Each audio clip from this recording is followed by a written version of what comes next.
All right, so what we have for today is we're going to be simplifying radicals. So if we have something like the square root of 36, well, what's the square root of 36? 6, right? Because it's a perfect square. 36 is a perfect square. What's the square root of it? It's just 6. Then we're going to have things like this where it's a square root of 72. Well, 72 doesn't have a perfect square root. So we're going to have to simplify it. And I'm going to show you two different methods to simplify it. So one method is to see that 72 is actually 36 times 2. So I can rewrite this as the square root of 36 times the square root of 2, right?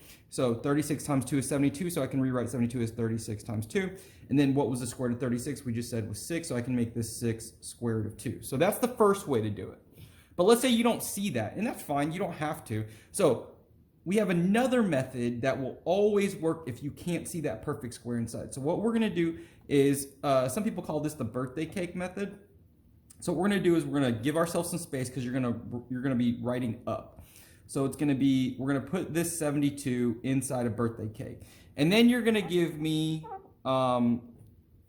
numbers that divide into 72. But there's very specific numbers that we're allowed to use.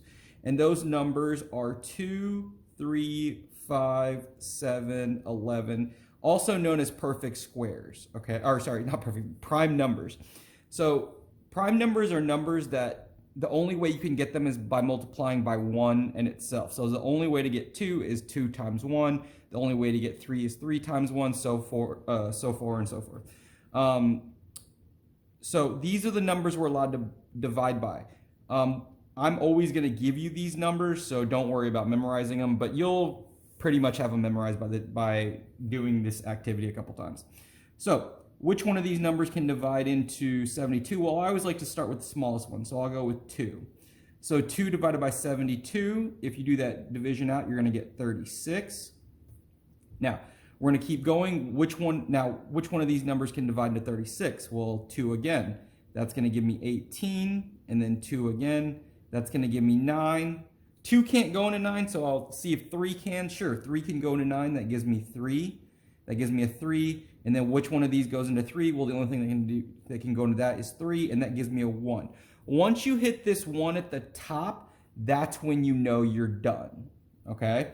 And what I'm always going to do is I'm always going to write these numbers here on the left side in order. So the smallest ones go first, and then the larger ones, and you're always going to group them.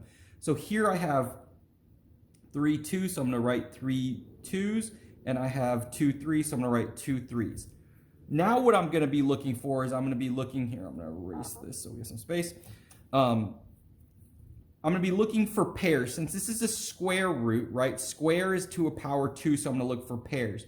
Later on in the year, we're going to be doing bigger radicals, and you'll, like, if it's to the third power, you'll just look for sets of triples. But this is to the second power, so we're going to be looking for pairs. Well, I see a pair of 2s here, so I'm going to circle that. This 2 doesn't have another pair to get circled, so he doesn't get circled. And then I'm going to circle this pair of 3s right here, okay? Anything that's circled goes on the outside of my radical multiplied together. So this 2 and this 3 are going to be multiplied together. Anything that doesn't get circled goes on the inside of my radical multiplied together. But there's only one 2. But let's say there was a 2 and like a 5 or something on the outside, you would multiply those and that would go on the inside. But since there's only one thing on the outside here, we're just going to have that one thing on the inside. And then 2 times 3 is going to give me 6 square root of 2. So if you see, you'll get the same answer either way. So it's whichever way you feel more comfortable with. There isn't a right or a wrong way to do it. It's just whatever you feel comfortable with. Now, sometimes you're going to have numbers on the outside. So we know that the square root of 72 becomes this. So if you ever have a number on the outside, all you're going to do is keep that number on the outside, and you're going to do the same method to get this right here. So then this is 72 gives me 6 squared root of 2. And then all you're going to do if there's a number on the outside is just go ahead and multiply those together. So this one right here is going to give me 18 squared root of 2. Okay? And that's what we got for today. Let's go.